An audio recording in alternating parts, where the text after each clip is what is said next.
Assalamualaikum warahmatullahi wabarakatuh. Innal hamdalillah nahmaduhu wa nasta'inuhu wa nastaghfiruh wa na'udzu billahi min shururi anfusina wa min sayyiati a'malina. May yahdihillahu fala mudilla lahu wa may yudlil fala hadiyalah. Asyhadu an la ilaha illallah wahdahu la syarikalah wa asyhadu anna Muhammadan abduhu wa rasuluh. Allahumma sholli wa sallim wa barik ala Muhammad wa ala alihi wa ashabihi wa man tabi'ahum bi ihsani ila yaumiddin. Amma ba'du, para jamaah yang dimuliakan oleh Allah Subhanahu wa taala. Marilah kita senantiasa untuk selalu bersyukur pada Allah Subhanahu wa taala karena telah begitu banyak rahmat, nikmat dan hidayah yang telah dianugerahkan kepada kita semua. Sholawat serta salam mudah-mudahan tetap tercurah kepada Nabi kita Muhammad Sallallahu Alaihi Wasallam. Para jamaah yang dimuliakan oleh Allah Subhanahu wa taala, pada kesempatan kali ini kita akan melanjutkan ngaji kitab Bulughul Maram bab sutrah bagi orang sholat. An-Nabi Juhaimi, dari Abi Juhaimi Ibnul Haris, Juhaimi bin Haris radhiyallahu, semoga meridhoi Allah wa Allah anhu, dari Juhaimi bin Haris qala, berkata Juhaimi bin Haris, qala, bersabda Rasulullah SAW, lau ya'lamu, seandainya mengetahui almaru, orang yang berjalan, baina yadaih, di depan, baina yadail musallih, di depan orang yang sholat, mada, ini alaihi atas ma minal ismi, dari dosa, lakana, sungguh adalah almaru ayyakiffa, bahwa berhenti almaru atau berdiri almaru, arba'ina, 40 khairan, lebih baik, lahu, bagi almaru, yaitu orang yang lewat di depan orang yang sholat, min ayyamurroh, dari bawah lewat orang, baina yadai, di depan orang yang sholat. Muttafaqun, telah disepakati alaihi atas hadis, walafdu, dan lafad, lil Bukhari, untuk Bukhari, wa waqa'a, dan meletakkan fil bazar, di dalam bazar,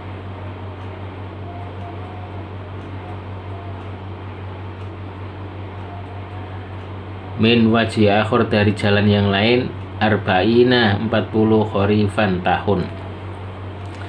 Hadis ini hadis riwayat Bukhari Muslim dari Abi Juhaim bin Haris, bahwasanya Rasulullah SAW pernah bersabda bahwa seandainya orang itu tahu kalau lewat bagaimana seberapa besar dosa orang yang lewat di depan orang yang sholat, maka lebih baik orang itu berhenti atau berdiri sejenak, bahkan sampai di sini dijelaskan lebih baik berdiri 40 tahun daripada harus lewat di depan orang yang sedang sholat. Artinya sangat-sangat dilarang untuk melewatin orang yang sedang sholat atau di depan orang yang sholat. Wa an Aisyah, dan dari Aisyah, qalat, berkata Aisyah, su'ila, ditanya Nabi sallallahu alaihi wasallam, fi ghazwatin Tabuk, di dalam perang Tabuk, an sutratil musallih, tentang sutronya orang yang sedang sholat. Faqala, maka menjawab Rasul, mithlu mukhiratir rokhli, seperti tiang di belakang kendaraan atau pelana, itu boleh dijadikan untuk sutrah atau pembatas orang sholat supaya tidak memutus sholatnya. Artinya ketika orang sudah membuat sutrah pada saat sholat, maka orang, jika ada orang lewat di luar sutrah tersebut, berarti tidak mengapa.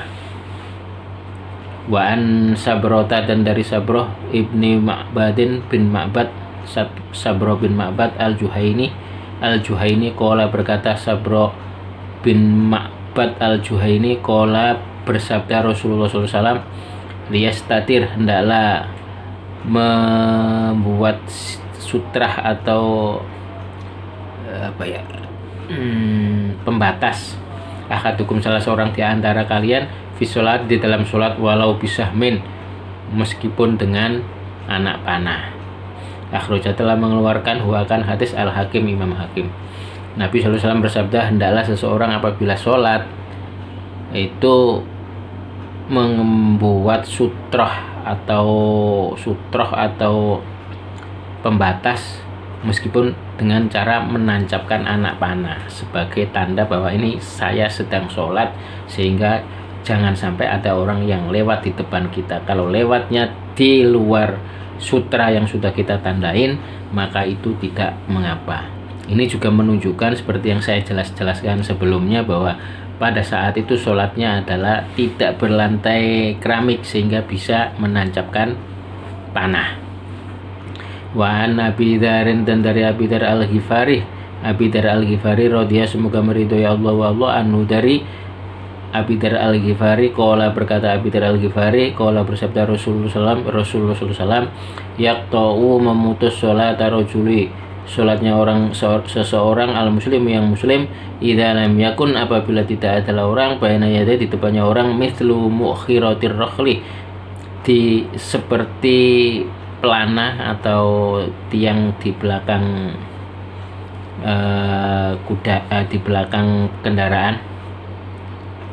Al-mar'atu perempuan, wal khimaru dan khimar, wal kalbu dan anjing, al aswadu yang hitam, al hadisa hadis bafi, dan dalam hadis al kalbu anjing, al aswadu yang hitam, syaitan akhraja telah mengeluarkan akan hadis Muslimun, Imam Muslim. Ini juga dianjurkan bahwa kita setiap sholat membuat sutra sehingga tidak memutus sholat kita, menghalangi orang untuk lewatlah. Apabila tidak ada sutra, baik itu hanya sekedar pelana atau apa ini tadi mukhiratir rokhli, tiang di belakang kendaraan, maka akan memutus sholat seseorang apabila di depannya berlalu seorang perempuan, kemudian khimar dan anjing hitam. Bahkan di dalam hadis yang lain disebutkan bahwa al-aswadu al-kalbul aswadu syaiton, bahwa anjing yang hitam adalah jelmaan dari setan. Walahu, dan dari Muslim ana Abi Hurairah, dari Abu Hurairah nahwu sepertinya dunal kalbi, selain kalbi. Ini hadisnya sama tetapi hanya menyebutkan al-mar'atu wal khimar, tidak menyebut al-kalbul al-aswadu.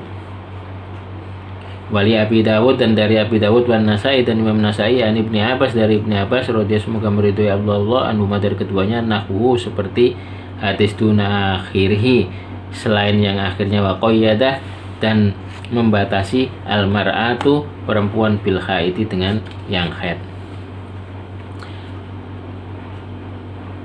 Ini hadis dari Abu Dawud dan Nasai dari Ibnu Abbas radhiyallahu anhu, bahwa hadisnya sama seperti hadis di atas, tetapi dibatasi bahwa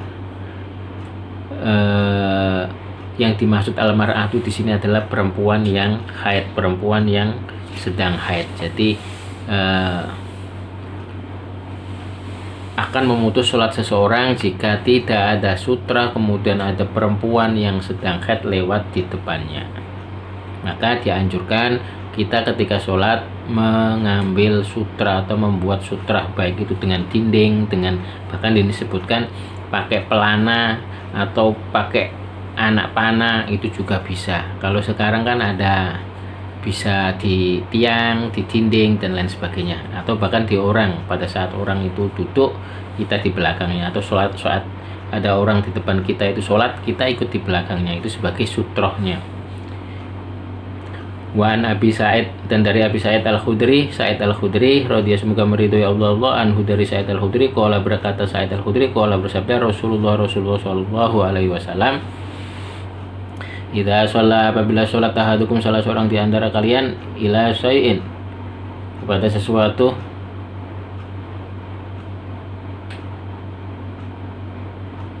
yasturu, yang menutup huakan syai' minan nasi, dari manusia, faroda, maka apabila mengendaki ahadun salah seorang ayah taja, bahwa melewati ahad baina yadai, di depan orang yang sholat, fal yadfa, maka hendaklah menahan, mencegah atau menahan orang yang sholat hu akan ahad, fa in aba maka apabila enggan ahad fal yuqatil maka hendaklah membunuh orang yang sedang sholat hu akan ahad, fa in nama huwa maka sesungguhnya ahad syaitanun setan. Muttafaqun telah sepakati alaihi atas hadis. Wa fi riwayatin dan di dalam riwayat fa inna ma'ahu al-qarin, fa inna ma'ahu maka sesungguhnya bersama orang yang mau lewat di depan orang yang sholat al-qarina qarin atau setan, teman yang mendampinginya atau setan. Hadis ini menjelaskan apabila seseorang sedang sholat kemudian dia sudah membuat sutra atau sutroh atau pembatas antara dia dengan sholatnya agar orang tidak melewati di dalam batasnya. Kalau lewat di luarnya nggak masalah, tetapi jika lewat di dalam batasnya itu maka hendaklah dicegah. Jika sudah dicegah, ditahan dengan cara pakai tangan gini bisa, dia masih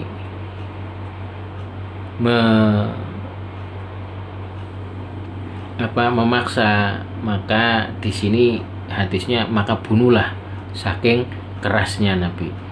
Kemudian di hadis itu disebutkan bahwa fa inna ma huwa syaiton, fa inna ma huwa syaiton maka sesungguhnya dia adalah syaitan.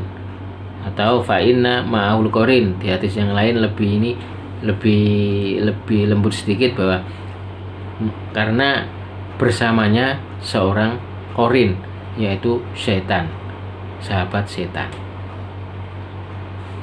Wa an Abi Hurairah, dan dari Abu Hurairah anna Rasulullah sesungguhnya Rasulullah sallallahu alaihi wasallam idza sholat apabila sholat ahadukum salah seorang di antara kalian falyaj'al maka hendaklah membuat orang tilqa wajhihi di depan wajahnya orang syai'an sesuatu, fa illam yajid maka apabila tidak menjumpai orang falyansif maka hendaklah menancapkan orang ason akan tongkat, fa illam yakun maka apabila tidak ada falyakhutta maka hendaklah membuat garis, menggaris khottan akan garis, tsumma yaduru kemudian tidak membahayakan hu akan orang man la yaduruhu tidak membahayakan garis man akan orang marro yang lewat orang baina yadi di depan orang yang sedang sholat. Akhrajah telah mengeluarkan wa kan hadis Ahmad, Imam Ahmad wa Ibnu Majah dan Ibnu Majah wa sahhaha dan mensahihkan hu akan hadis Ibnu Hibban walam yusib dan tidak mengenakan man orang,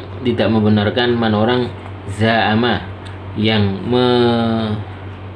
menganggap anna usulnya hadis mutarib, hadis yang mutarib, tetapi huwa hadis hasanun hasan. Hadis ini menjelaskan bahwa maka apabila seseorang sedang sholat, melakukan sholat hendaklah membuat sutro apapun. Jika tidak ada maka boleh pakai tongkat ditancapkan di depannya. Jadi hendaklah di depannya itu dikasih sutro sebagai pembatas, bahwa memberitahu bahwa dia ini sedang sholat, jangan lewat di depan. Bahkan boleh pakai tongkat. Dan jika tidak ada cukup pakai garis. Nah, berarti kita bisa ambil kesimpulan bahwa ketika kita berjalan di masjid sekarang ada sajadah. Sajadah itu untuk pembatas satu orang garisnya itu atau softnya. Berarti kalau kita lewatnya di luar soft dari orang yang sholat itu tidak apa-apa. Tetapi kalau orang itu lewatnya di dalam soft ketika orang sedang sholat, maka kita harus mencegahnya. Tetapi hadis ini ada yang menyangka atau menganggap bahwa hadis ini ada hadis yang mudharib, padahal hadis ini adalah hadis yang hasan, bisa dijadikan hujah. Wa Nabi Sa'id dan dari Abi Sa'id Al-Khudri, dia semoga meridhoi Allah anu dari Sa'id Al-Khudri qala berkata Sa'id Al-Khudri qala bersabda Rasulullah sallallahu alaihi wasallam la yaqta'u tidak memutus as-sholata akan salat sayun sesuatu, wadra'u dan hendaklah mencegah orang mastata'tum semampu kalian. Akhrajah telah mengeluarkan akan hadis Abu Daud wa fi sanadihi dan di dalam sanadnya dha'fun dhaif. Hadis ini menjelaskan bahwa kita harus berusaha untuk